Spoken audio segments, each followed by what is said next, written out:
ಮುಂಚೆ KB ಕೋಳಿವಾಡ ಅವರು ನಮ್ಮ ಜೊತೆ ದೂರವಾಣಿ ಸಂಪರ್ಕದಲ್ಲಿದ್ದಾರೆ. ಸರ್ ನಮಸ್ಕಾರ, ನನ್ನ ಧ್ವನಿ ತಲುಪ್ತಾ ಇದೆ ಅಂತ ಭಾವಿಸ್ತಾ. ತಮಿಳುನಾಡಿನಲ್ಲಿ ಗವರ್ನರ್ ಅನ್ನ ಬಳಕೆ ಮಾಡ್ಕೊಂಡು ಬಿಜೆಪಿ ಆಟ ಆಡ್ತಾ ಇದೆ, ಸರ್ಕಾರ ರಚನೆಗೆ ಅವಕಾಶ ಕೊಡ್ತಿಲ್ಲ ಅನ್ನೋ ಆರೋಪ. ಪಶ್ಚಿಮ ಬಂಗಾಳದಲ್ಲಿ ಗವರ್ನರು ಮಮತಾ ಬ್ಯಾನರ್ಜಿ ಅವರನ್ನ ವಜಾ ಮಾಡಿ ಇನ್ನೊಂದು ಸರ್ಕಾರ ರಚನೆಗೆ ಅವಕಾಶ ಮಾಡಿಕೊಡ್ಬೇಕಾದ ಪರಿಸ್ಥಿತಿ. ಸೊ ಈ ಚುನಾವಣಾ ಫಲಿತಾಂಶದ ನಂತರದಲ್ಲಿ ಗವರ್ನರ್ ರಾಜ್ಯಪಾಲರ ಸ್ಥಾನದ ಬಗ್ಗೆ ಸಾಕಷ್ಟು ಚರ್ಚೆ ಆಗ್ತಿದೆ ಸರ್, ಎಸ್ಪೆಷಲಿ 2 ರಾಜ್ಯಗಳಿಗೆ ಸಂಬಂಧಪಟ್ಟಂತೆ. ತಮಿಳುನಾಡುನಲ್ಲಿ ಈ ಗವರ್ನರ್ ಬಹಳ ಇಲ್ಲಿಗಲ್ ಆಗಿ ವರ್ತನೆ ಮಾಡ್ತಾ ಇದ್ದಾರೆ. ಕೇಂದ್ರ ಸರ್ಕಾರ ಕೈಗೊಂಬೆ ಹಾಕಿ ಕೆಲಸ ಮಾಡ್ತಾ ಇದ್ದಾರೆ. ಯಾಕಂತಂದ್ರೆ ಹಿಂದೆ ಸುಪ್ರೀಂ ಕೋರ್ಟ್ ಜಜ್ಮೆಂಟ್ ಇದೆ. SR ಬೊಮ್ಮಾಯಿ ಕೇಸ್ನಲ್ಲಿ ಈ ಮೆಜಾರಿಟಿ ಪ್ರೂವ್ ಮಾಡೋದು ಗವರ್ನರ್ ಮನೆ ಅಲ್ಲ, on the floor of the house majority prove ಮಾಡೋಕ್ಕಾಗ್ತದೆ. ಬೊಮ್ಮಾಯಿ ಕೇಸ್ ಆಗಿದೆ ಈಗಾಗಲೇ. ಅದಕ್ಕೆ ಈ ಕೇಂದ್ರ ಸರ್ಕಾರ ಕೈಗೊಂಡಿಯಾಗಿ ಈ IT, ED, CBI ವರ್ತನೆ ಮಾಡಿ ವರ್ತನೆ ಮಾಡ್ತಾ ಇದ್ದಾರೆ. ಬಹಳ ಇಲ್ಲಿಗದು ಇದು ಬಿಜೆಪಿಯ ಕೈವಾಡ, ಗವರ್ನರ್ ಕೈಗೊಂಬೆಯಾಗಿ ನಡೀತಾ ಇದ್ದಾರೆ. ಕ್ಷಮೆ ಇರ್ಲಿ ಸರ್, ಈಗ ಅನೇಕ ಹಿರಿಯ ಪತ್ರಕರ್ತರು, ರಾಜಕೀಯ ವಿಶ್ಲೇಷಕರು ಹೇಳ್ತಿರೋದೇನು ಅಂತಂದ್ರೆ ಅವಕಾಶ ಕೊಟ್ಬಿಡ್ತಾರೆ, ನಾಳೆ ದಿನ ಆನ್ ದ ಫ್ಲೋರೇ ಮೆಜಾರಿಟಿ ಪ್ರೂವ್ ಆಗ್ಲಿಕ್ಕೆ ಆಗದೆ ಹೋದ್ರೆ ಹೆಂಗೆ, ಕುದುರೆ ವ್ಯಾಪಾರಕ್ಕೆ ಅವಕಾಶಗಳಾಗೋದ್ರೆ ಹೆಂಗೆ, ಇದು ಎಲ್ಲವೂ ಕೂಡ ಪ್ರಜಾಪ್ರಭುತ್ವದ ತೀರ್ಪಿಗೆ ವಿರುದ್ಧವಾದ ಬೆಳವಣಿಗೆ ಆಗ್ಬಿಡೋದಿಲ್ವಾ? ಹಂಗಾಗಲ್ಲ.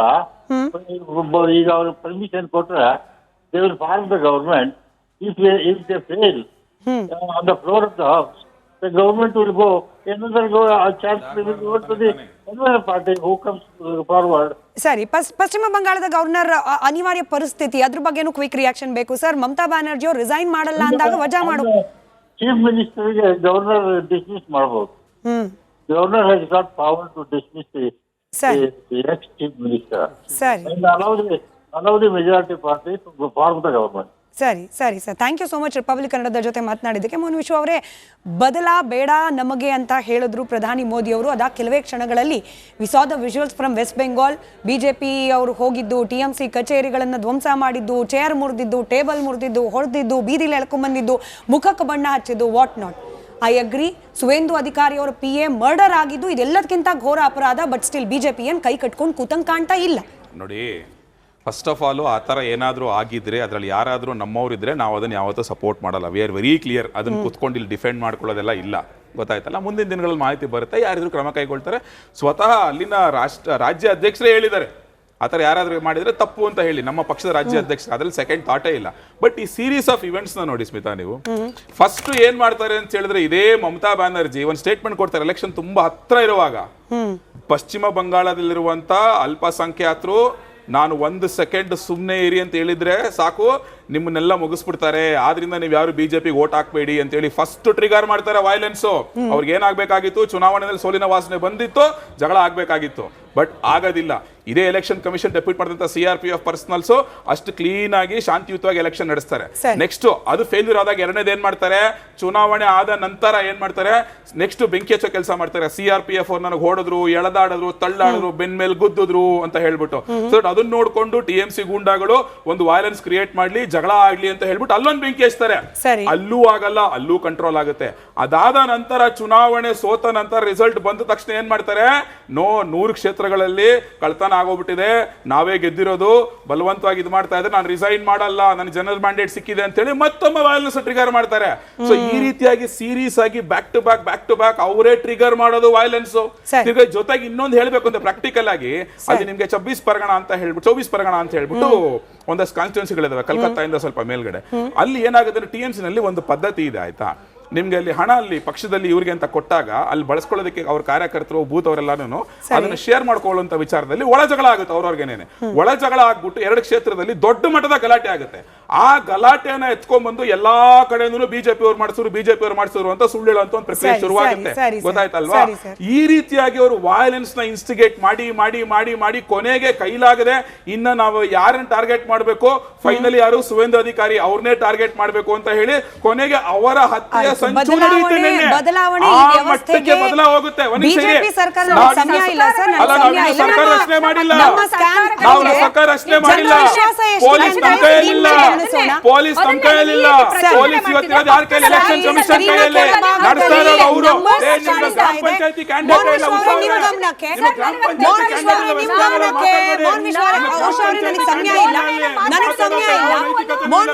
ಸರ್ಕಾರ ರಚನೆ ಆಗಿಲ್ಲ, ನನಗೆ ಗೊತ್ತಿದೆ. ಇಬ್ಬರದು ಮೈಕ್ ಆಫ್, ನನಗೆ ಸಮಯ ಇಲ್ಲ, ಸಮಯ ಇಲ್ಲ. ಮೋಹನ್ ವಿಶ್ವ ಅವರೇ, ಕ್ವಿಕ್ ಅನೌನ್ಸ್ಮೆಂಟ್ ಗಮನಿಸಿ. ಮೋಹನ್ ವಿಶ್ವ ಅವರೇ ನಂಬರ್ ಗಮನಿಸಿ. Usha madam please, Usha madam please. ಪಶ್ಚಿಮ ಬಂಗಾಳದಲ್ಲಿ ಸರ್ಕಾರ ರಚನೆ ಆದ ನಂತರದಲ್ಲಿ ಮೋಹನ್ ವಿಶ್ವ ಅವರೇ ನಿಮ್ಮ ಸರ್ಕಾರದ ಬಗ್ಗೆ ಕೇಳಿಸ್ಕೊಳ್ಬೇಕು. ಮುಂಚೆ KB ಕೋಳಿವಾಡ ಅವರು ನಮ್ಮ ಜೊತೆ ದೂರವಾಣಿ ಸಂಪರ್ಕದಲ್ಲಿದ್ದಾರೆ. ಸರ್ ನಮಸ್ಕಾರ, ನನ್ನ ಧ್ವನಿ ತಲುಪ್ತಾ ಇದೆ ಅಂತ ಭಾವಿಸ್ತಾ. ತಮಿಳುನಾಡಿನಲ್ಲಿ ಗವರ್ನರ್ ಅನ್ನ ಬಳಕೆ ಮಾಡ್ಕೊಂಡು ಬಿಜೆಪಿ ಆಟ ಆಡ್ತಾ ಇದೆ, ಸರ್ಕಾರ ರಚನೆಗೆ ಅವಕಾಶ ಕೊಡ್ತಿಲ್ಲ ಅನ್ನೋ ಆರೋಪ. ಪಶ್ಚಿಮ ಬಂಗಾಳದಲ್ಲಿ ಗವರ್ನರು ಮಮತಾ ಬ್ಯಾನರ್ಜಿ ಅವರನ್ನ ವಜಾ ಮಾಡಿ ಇನ್ನೊಂದು ಸರ್ಕಾರ ರಚನೆಗೆ ಅವಕಾಶ ಮಾಡಿಕೊಡ್ಬೇಕಾದ ಪರಿಸ್ಥಿತಿ. ಸೊ ಈ ಚುನಾವಣಾ ಫಲಿತಾಂಶದ ನಂತರದಲ್ಲಿ ಗವರ್ನರ್, ರಾಜ್ಯಪಾಲರ ಸ್ಥಾನದ ಬಗ್ಗೆ ಸಾಕಷ್ಟು ಚರ್ಚೆ ಆಗ್ತಿದೆ ಸರ್, ಎಸ್ಪೆಷಲಿ 2 ರಾಜ್ಯಗಳಿಗೆ ಸಂಬಂಧಪಟ್ಟಂತೆ. ತಮಿಳುನಾಡುನಲ್ಲಿ ಈ ಗವರ್ನರ್ ಬಹಳ ಇಲ್ಲಿಗಲ್ ಆಗಿ ವರ್ತನೆ ಮಾಡ್ತಾ ಇದ್ದಾರೆ. ಕೇಂದ್ರ ಸರ್ಕಾರ ಕೈಗೊಂಬೆಯಾಗಿ ಕೆಲಸ ಮಾಡ್ತಾ ಇದ್ದಾರೆ. ಯಾಕಂತಂದ್ರೆ ಹಿಂದೆ ಸುಪ್ರೀಂ ಕೋರ್ಟ್ ಜಜ್ಮೆಂಟ್ ಇದೆ. SR ಬೊಮ್ಮಾಯಿ ಕೇಸ್ನಲ್ಲಿ ಈ ಮೆಜಾರಿಟಿ ಪ್ರೂವ್ ಮಾಡೋದು ಗವರ್ನರ್ ಮನೆ ಅಲ್ಲ, on the floor of the house majority prove ಮಾಡೋಕ್ಕಾಗ. ಬೊಮ್ಮಾಯಿ ಕೇಸ್ ಆಗಿದೆ ಈಗಾಗಲೇ. ಅದಕ್ಕೆ ಈ ಕೇಂದ್ರ ಸರ್ಕಾರ ಕೈಗೊಂಬೆಯಾಗಿ ಈ IT, ED, CBI ವರ್ತನೆ ಮಾಡಿ ವರ್ತನೆ ಮಾಡ್ತಾ ಇದ್ದಾರೆ. ಬಹಳ ಇಲ್ಲಿಗದು ಇದು ಬಿಜೆಪಿಯ ಕೈವಾಡ, ಗವರ್ನರ್ ಕೈಗೊಂಬೆಯಾಗಿ ನಡೀತಾ ಇದ್ದಾರೆ. ಯಾವ್ದು ಸಿಂಗಲ್ ಕ್ಷಮೆ ಇರ್ಲಿ ಸರ್, ಈಗ ಅನೇಕ ಹಿರಿಯ ಪತ್ರಕರ್ತರು, ರಾಜಕೀಯ ವಿಶ್ಲೇಷಕರು ಹೇಳ್ತಿರೋದೇನು ಅಂತಂದ್ರೆ ಅವಕಾಶ ಕೊಟ್ಬಿಡ್ತಾರೆ, ನಾಳೆ ದಿನ ಆನ್ ದ ಫ್ಲೋರೇ ಮೆಜಾರಿಟಿ ಪ್ರೂವ್ ಆಗ್ಲಿಕ್ಕೆ ಆಗದೆ ಹೋದ್ರೆ ಹೆಂಗೆ, ಕುದುರೆ ವ್ಯಾಪಾರಕ್ಕೆ ಅವಕಾಶಗಳಾಗೋದ್ರೆ ಹೆಂಗೆ, ಇದು ಎಲ್ಲವೂ ಕೂಡ ಪ್ರಜಾಪ್ರಭುತ್ವದ ತೀರ್ಪಿಗೆ ವಿರುದ್ಧವಾದ ಬೆಳವಣಿಗೆ ಆಗ್ಬಿಡೋದಿಲ್ವಾ? ಹಂಗಾಗಲ್ಲ. ಈಗ ಅವ್ರು ಪರ್ಮಿಷನ್ ಕೊಟ್ರೆ they will form the government. If they fail on the floor of the house, the government will go, another go, a chance will go to the another party who comes forward. ಸರಿ, ಪಶ್ಚಿಮ ಬಂಗಾಳದ governor ಅನಿವಾರ್ಯ ಪರಿಸ್ಥಿತಿ, ಅದ್ರ ಬಗ್ಗೆನೂ quick reaction ಬೇಕು sir. Mamata Banerjee ಅವರು resign ಮಾಡಲ್ಲ ಅಂದಾಗ ವಜಾ ಮಾಡು. ಚೀಫ್ ಮಿನಿಸ್ಟರ್ಗೆ ಗವರ್ನರ್ ಡಿಸ್ಮಿಸ್ ಮಾಡಬಹುದು. Governor has got power to dismiss the ex chief minister and allow the majority party to form the government. ಸರಿ sir, thank you so much. Republic ಕನ್ನಡದ ಜೊತೆ ಮಾತನಾಡಿದ್ದಕ್ಕೆ. ಮೋಹನ್ ವಿಶ್ವ ಅವರೇ, ಬದಲಾ ಬೇಡ ನಮಗೆ ಅಂತ ಹೇಳಿದ್ರು ಪ್ರಧಾನಿ ಮೋದಿ ಅವರು. ಅದ ಕೆಲವೇ ಕ್ಷಣಗಳಲ್ಲಿ we saw the visuals from West Bengal. BJP ಅವರು ಹೋಗಿದ್ದು, TMC ಕಚೇರಿಗಳನ್ನು ಧ್ವಂಸ ಮಾಡಿದ್ದು, ಚೇರ್ ಮುರಿದಿದ್ದು, ಟೇಬಲ್ ಮುರಿದಿದ್ದು, ಹೊಡೆದಿದ್ದು, ಬೀದಿಲಿ ಎಳ್ಕೊಂಡ್ಬಂದಿದ್ದು, ಮುಖಕ್ಕೆ ಬಣ್ಣ ಹಚ್ಚಿದ್ದು, what not. I agree, Suvendu ಅಧಿಕಾರಿ ಅವರ PA ಮರ್ಡರ್ ಆಗಿದ್ದು ಇದೆಲ್ಲದಕ್ಕಿಂತ ಘೋರ ಅಪರಾಧ. ಬಟ್ ಸ್ಟಿಲ್ ಬಿಜೆಪಿ ಏನು ಕೈ ಕಟ್ಕೊಂಡು ಕೂತಂಗ್ ಕಾಣ್ತಾ ಇಲ್ಲ ನೋಡಿ. ಫಸ್ಟ್ ಆಫ್ ಆಲ್ ಆ ಥರ ಏನಾದರೂ ಆಗಿದ್ರೆ, ಅದರಲ್ಲಿ ಯಾರಾದರೂ ನಮ್ಮವರಿದ್ರೆ ನಾವು ಅದನ್ನು ಯಾವತ್ತೂ ಸಪೋರ್ಟ್ ಮಾಡಲ್ಲ. We are very clear. ಅದನ್ನು ಕುತ್ಕೊಂಡು ಇಲ್ಲಿ ಡಿಫೆಂಡ್ ಮಾಡ್ಕೊಳ್ಳೋದೆಲ್ಲ ಇಲ್ಲ, ಗೊತ್ತಾಯ್ತಲ್ಲ. ಮುಂದಿನ ದಿನಗಳಲ್ಲಿ ಮಾಹಿತಿ ಬರುತ್ತೆ, ಯಾರಿದ್ರು ಕ್ರಮ ಕೈಗೊಳ್ತಾರೆ. ಸ್ವತಃ ಅಲ್ಲಿನ ರಾಜ್ಯ ಅಧ್ಯಕ್ಷರೇ ಹೇಳಿದ್ದಾರೆ, ಆ ಥರ ಯಾರಾದರೂ ಮಾಡಿದರೆ ತಪ್ಪು ಅಂತ ಹೇಳಿ, ನಮ್ಮ ಪಕ್ಷದ ರಾಜ್ಯ ಅಧ್ಯಕ್ಷರು. ಅದ್ರಲ್ಲಿ ಸೆಕೆಂಡ್ ಥಾಟೇ ಇಲ್ಲ. ಬಟ್ ಈ ಸೀರೀಸ್ ಆಫ್ ಇವೆಂಟ್ಸ್ನ ನೋಡಿ ಸ್ಮಿತಾ, ನೀವು ಫಸ್ಟ್ ಏನು ಮಾಡ್ತಾರೆ ಅಂತ ಹೇಳಿದ್ರೆ, ಇದೇ ಮಮತಾ ಬ್ಯಾನರ್ಜಿ ಒಂದು ಸ್ಟೇಟ್ಮೆಂಟ್ ಕೊಡ್ತಾರೆ ಎಲೆಕ್ಷನ್ ತುಂಬ ಹತ್ರ ಇರುವಾಗ. ಪಶ್ಚಿಮ ಬಂಗಾಳದಲ್ಲಿರುವಂಥ ಅಲ್ಪಸಂಖ್ಯಾತರು ನಾನು 1 ಸೆಕೆಂಡ್ ಸುಮ್ಮನೆ ಇರಿ ಅಂತ ಹೇಳಿದ್ರೆ ಸಾಕು, ನಿಮ್ಮನ್ನೆಲ್ಲ ಮುಗಿಸ್ಬಿಡ್ತಾರೆ, ಆದ್ರಿಂದ ನೀವು ಯಾರು ಬಿಜೆಪಿಗೆ ವೋಟ್ ಹಾಕ್ಬೇಡಿ ಅಂತ ಹೇಳಿ ಫಸ್ಟ್ ಟ್ರಿಗರ್ ಮಾಡ್ತಾರೆ ವೈಲೆನ್ಸು. ಅವ್ರಿಗೆ ಏನಾಗಬೇಕಾಗಿತ್ತು, ಚುನಾವಣೆಯಲ್ಲಿ ಸೋಲಿನ ವಾಸನೆ ಬಂದಿತ್ತು, ಜಗಳ ಆಗ್ಬೇಕಾಗಿತ್ತು. ಬಟ್ ಆಗೋದಿಲ್ಲ. ಇದೇ ಎಲೆಕ್ಷನ್ ಕಮಿಷನ್ ಡೆಪ್ಯೂಟ್ ಮಾಡಿದಂಥ CRPF ಪರ್ಸನಲ್ಸ್ ಅಷ್ಟು ಕ್ಲೀನ್ ಆಗಿ ಶಾಂತಿಯುತವಾಗಿ ಎಲೆಕ್ಷನ್ ನಡೆಸ್ತಾರೆ. ನೆಕ್ಸ್ಟ್ ಅದು ಫೇಲ್ಯೂರ್ ಆದಾಗ ಎರಡನೇದು ಏನ್ ಮಾಡ್ತಾರೆ, ಚುನಾವಣೆ ಆದ ನಂತರ ಏನ್ ಮಾಡ್ತಾರೆ, ನೆಕ್ಸ್ಟ್ ಬೆಂಕಿ ಹಚ್ಚೋ ಕೆಲಸ ಮಾಡ್ತಾರೆ. CRPF ಅವ್ರು ನನಗೆ ಹೊಡೆದ್ರು, ಎಳೆದಾಡಿದ್ರು, ತಳ್ಳಾಡಿದ್ರು, ಬೆನ್ ಮೇಲೆ ಗುದ್ದಿದ್ರು ಅಂತ ಹೇಳ್ಬಿಟ್ಟು. ಸೊ ಅದನ್ನ ನೋಡ್ಕೊಂಡು TMC ಗೂಂಡಾಗಳು ಒಂದು ವೈಲೆನ್ಸ್ ಕ್ರಿಯೇಟ್ ಮಾಡ್ಲಿ, ಜಗಳ ಆಗ್ಲಿ ಅಂತ ಹೇಳ್ಬಿಟ್ಟು ಅಲ್ಲೊಂದು ಬೆಂಕಿ ಹಚ್ತಾರೆ. ಅಲ್ಲೂ ಆಗಲ್ಲ, ಅಲ್ಲೂ ಕಂಟ್ರೋಲ್ ಆಗುತ್ತೆ. ಅದಾದ ನಂತರ ಚುನಾವಣೆ ಸೋತ ನಂತರ ರಿಸಲ್ಟ್ ಬಂದ ತಕ್ಷಣ ಏನ್ ಮಾಡ್ತಾರೆ, 100 ಕ್ಷೇತ್ರ ಕ್ಷೇತ್ರಗಳಲ್ಲಿ ಕಳ್ತನ ಆಗೋಗ್ಬಿಟ್ಟಿದೆ, ನಾವೇ ಗೆದ್ದಿರೋದು, ಬಲವಂತವಾಗಿ ಇದು ಮಾಡ್ತಾ ಇದ್ರೆ ನಾನು ರಿಸೈನ್ ಮಾಡಲ್ಲ, ನನ್ನ ಜನರಲ್ ಮ್ಯಾಂಡೇಟ್ ಸಿಕ್ಕಿದೆ ಅಂತ ಹೇಳಿ ಮತ್ತೊಮ್ಮೆ ವೈಲೆನ್ಸ್ ಟ್ರಿಗರ್ ಮಾಡ್ತಾರೆ. ಸೊ ಈ ರೀತಿಯಾಗಿ ಸೀರೀಸ್ ಆಗಿ ಬ್ಯಾಕ್ ಟು ಬ್ಯಾಕ್ ಅವರೇ ಟ್ರಿಗರ್ ಮಾಡೋದು ವೈಲೆನ್ಸ್. ಜೊತೆಗೆ ಇನ್ನೊಂದು ಹೇಳ್ಬೇಕು ಅಂದ್ರೆ ಪ್ರಾಕ್ಟಿಕಲ್ ಆಗಿ ಅಲ್ಲಿ ನಿಮ್ಗೆ 24 ಪರಗಣ ಅಂತ ಹೇಳ್ಬಿಟ್ಟು ಒಂದಷ್ಟು ಕಾನ್ಸ್ಟಿಟ್ಯೂನ್ಸಿಗಳಿದಾವೆ ಕಲ್ಕತ್ತಾದಿಂದ ಸ್ವಲ್ಪ ಮೇಲ್ಗಡೆ. ಅಲ್ಲಿ ಏನಾಗುತ್ತೆ TMC ನಲ್ಲಿ ಒಂದು ಪದ್ಧತಿ ಇದೆ ಆಯ್ತಾ, ನಿಮ್ಗೆ ಅಲ್ಲಿ ಹಣ ಅಲ್ಲಿ ಪಕ್ಷದಲ್ಲಿ ಇವ್ರಿಗೆ ಅಂತ ಕೊಟ್ಟಾಗ ಅಲ್ಲಿ ಬಳಸ್ಕೊಳ್ಳೋದಕ್ಕೆ ಅವ್ರ ಕಾರ್ಯಕರ್ತರು ಬೂತ್ ಅವರೆಲ್ಲಾನು ಅದನ್ನ ಶೇರ್ ಮಾಡ್ಕೊಳ್ಳುವಂತ ವಿಚಾರದಲ್ಲಿ ಒಳ ಜಗಳ ಆಗುತ್ತೆ. ಅವ್ರವ್ರಿಗೇನೆ ಒಳ ಜಗಳ ಆಗ್ಬಿಟ್ಟು 2 ಕ್ಷೇತ್ರದಲ್ಲಿ ದೊಡ್ಡ ಮಟ್ಟದ ಗಲಾಟೆ ಆಗುತ್ತೆ. ಆ ಗಲಾಟೆಯನ್ನ ಎತ್ಕೊಂಡ್ಬಂದು ಎಲ್ಲಾ ಕಡೆನೂ ಬಿಜೆಪಿ ಅವ್ರು ಮಾಡಿಸಿದ್ರು ಅಂತ ಸುಳ್ಳು ಹೇಳುವಂತ ಒಂದು ಪ್ರಕ್ರಿಯೆ ಶುರುವಾಗುತ್ತೆ. ಗೊತ್ತಾಯ್ತಲ್ವಾ? ಈ ರೀತಿಯಾಗಿ ಅವರು ವೈಲೆನ್ಸ್ ನ ಇನ್ಸ್ಟಿಗೇಟ್ ಮಾಡಿ ಕೊನೆಗೆ ಕೈಲಾಗದೆ ಇನ್ನ ನಾವು ಯಾರನ್ನ ಟಾರ್ಗೆಟ್ ಮಾಡಬೇಕು, ಫೈನಲಿ ಯಾರು ಸುವೇಂದ್ರ ಅಧಿಕಾರಿ ಅವ್ರನ್ನೇ ಟಾರ್ಗೆಟ್ ಮಾಡಬೇಕು ಅಂತ ಹೇಳಿ ಕೊನೆಗೆ ಅವರ ಹತ್ಯೆ ಸಂಚು ನಡೆಯುತ್ತೆ. ಬದಲಾಗುತ್ತೆ. ಸರ್ಕಾರ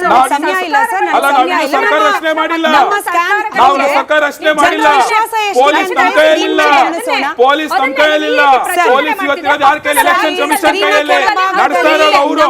ಗ್ರಾಮ ಪಂಚಾಯತಿ ಕ್ಯಾಂಡಿಡೇಟ್ ಇಲ್ಲ,